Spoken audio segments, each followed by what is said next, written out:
Many people are familiar with a technique called the shadow stick method or the shadow tip method for field expedient direction finding. And what you do for that is you place a tall stick into the ground that remains stationary, and that's going to cast a shadow that opposes the sun.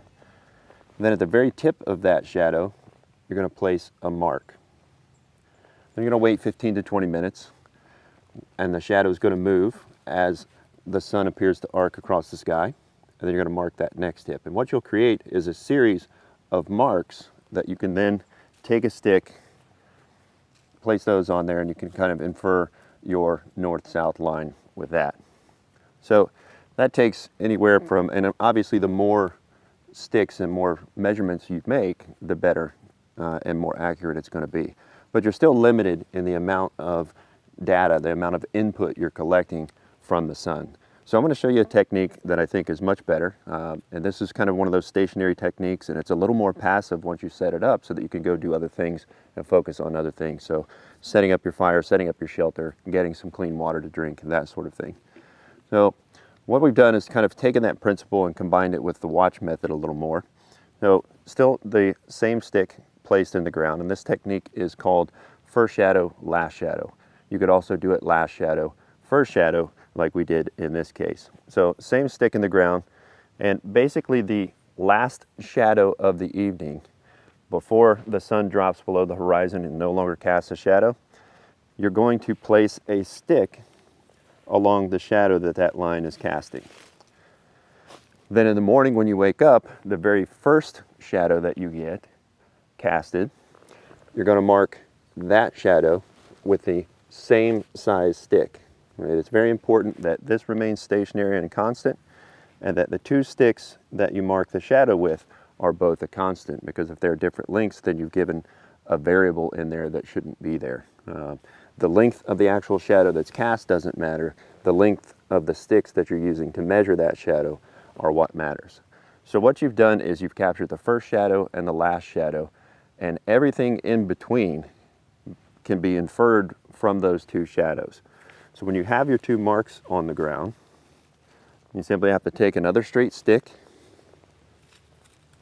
and tip to tip, because these are exact same length. That will give you your east-west line, and that includes the entire photo period for the day. You know, even if you did it first shadow, last shadow, or last shadow, first shadow, it's still the maximum amount. You basically got the very first reading that you could ever get and the very last reading that you could ever get. But you did it a little more passively while you were doing other things. So if that is your east-west line, just take another stick and put that at a 90 degree right here. And this line is now pointing north. And of course, if you have a compass, you could just use that. But this is just for training purpose. There we go. Line that up against that stick. And that's pretty accurate. So that is the first shadow, last shadow technique for field expedient direction finding when you don't have a compass. Another technique that you can use that's not really for a base camp type scenario, but it's more for a getting your direction on the move really quickly, is called the horizon line adjustment method. And it's really fast. It kind of combines some of those same principles where you're using the shadow for direction finding.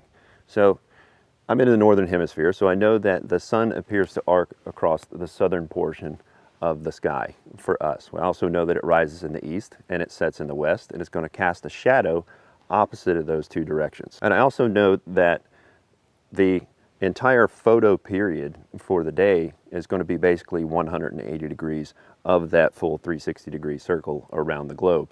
We're only seeing 180 degrees of that. So, and it's roughly 12 out of the 24 hours it's going to be visible as far as the sun. So if I do the math on that, it comes out to be about 15 degrees. So that tells me that every hour the sun moves about 15 degrees across the sky.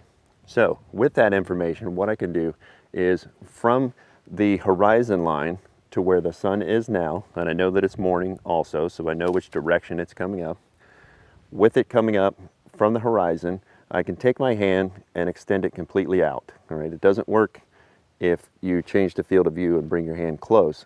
you have to extend it completely out. Put the bottom edge of my thumb on the horizon line, and now the top edge of my pinky, the back side of my hand, is actually the next reference point. So that's 1 hour. This is 2 hours. This is 3 hours to the bottom of the sun. So that tells me that we're 3 hours past sunset. And if it moves 15 degrees every hour, then that tells me that the sun has moved 45 degrees from the horizon. So I can take that information and line myself up and become the shadow stick with the sun. Then I can look down at my shadow on the ground and orient my body to where I'm basically perpendicular to that. So the sun is coming directly down this arm through my body, and I'm in line. With my feet together pointing straight, that becomes my reference point. Now, back to the 15 degrees per hour. This would be 90 degrees, this 90-degree angle here, and of course 180 degrees would be behind me.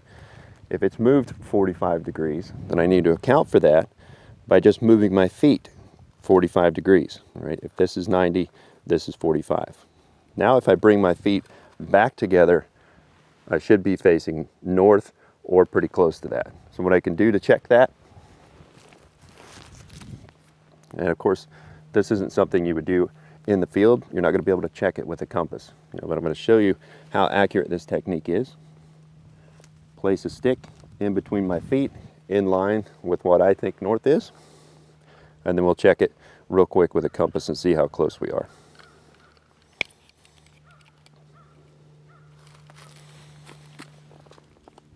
Let's put it right on here. It's not very flat. Here we go. So that is within about 2 degrees of north. That's plenty close enough to get me where I'm going. And so of course you wouldn't have a compass to check. If you had a compass, you would just use that, but this is for when you don't have a compass. So I wanted to show you just how accurate it is by using this compass just for teaching purposes, training purposes. If I place this stick north, then I know that east is 90 degrees to the right of that. So this would be facing east. So if I want to travel east, then I can reference north, and then from that, I can infer what east is, and I can travel that direction, check myself again when I get a little further down the trail. Obviously, facing north, west would be 90 degrees to the left, and I can move out that direction. If I needed to go south, then all I have to do is turn completely around, and now I'm facing south. I can pick up my stick, and I can keep moving and continue to adjust myself, remembering to measure the angle of the sun in relation to the horizon. So that is the horizon line adjustment method. That's a quick way for field expedient direction finding that you can do on the move.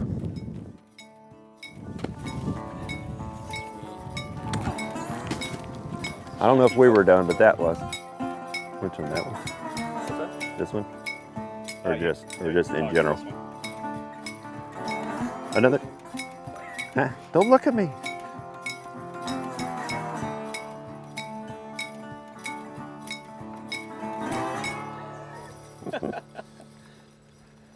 Another technique that you can use that's not really for a base camp type